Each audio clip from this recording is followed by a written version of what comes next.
نحوه نصب این پرده های عمودی رو میخوام توضیح بدم. یه طرف پرده زامفیکس داره، یه طرفش هم که روی است. ابتدا و انتهای کار دو طرف کلیپس خورده است، بقیه کارا یه طرف کلیپس خورده. اولین کلیپس که میندازیم دو طرف کلیپس خورده رو میندازیم به این قسمت، بعد این آزاد میمونه.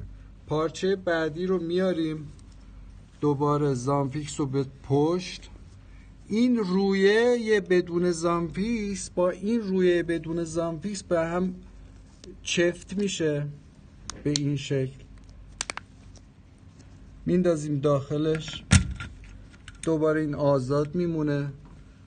دوباره بعدی رو میاریم، دوباره قسمت زامفیکس دار به پشت، قسمت بدون زامفیکس به قسمت بدون زامفیکس این چفت میشه.